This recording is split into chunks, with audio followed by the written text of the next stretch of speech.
Dahil tag-ulan ngayon, and from time to time, may possibility ng brownout. So, bumili tayo ng flashlight. Ayan, o.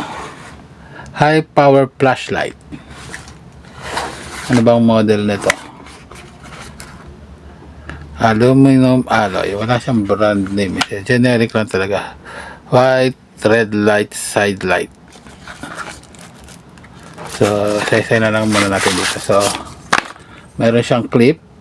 Yan. Clip. Then, yan. Yellow light, blue light. Tatlong blinking light. So, ito. May bright light na ano. Parang lamp shades.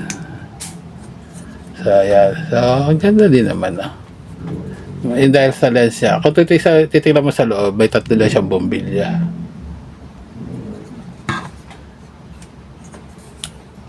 So, ito ay chargeable. So, meron siyang kasama Type-C naman. So, waterproof. Yan.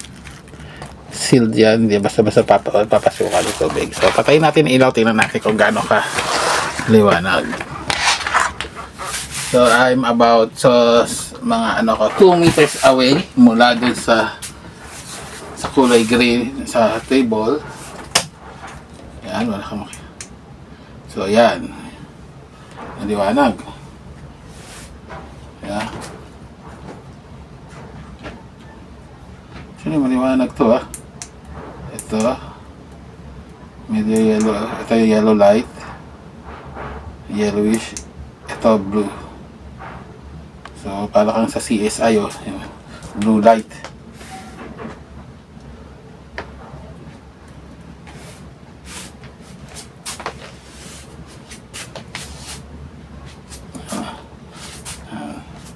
Then,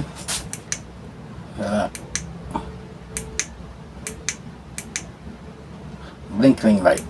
Tapos ito yung yan,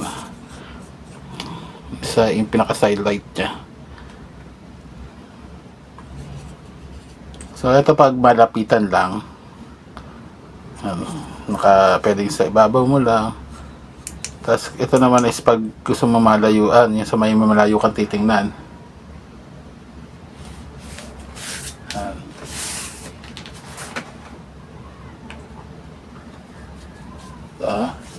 Hindi ka nalugi dito. So, advisable bumili. Actually, mabili kayo mga 3 sa bahay nyo. Pwede isa bitbitin mo pag lalabas ka.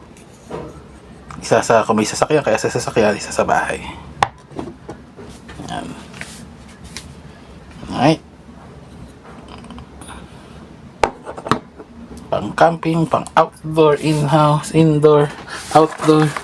Kung pwede sa outer space, pwede rin siguro. Anyway, so from Shopee ko to lahat nabili. So next video tayo. Bye.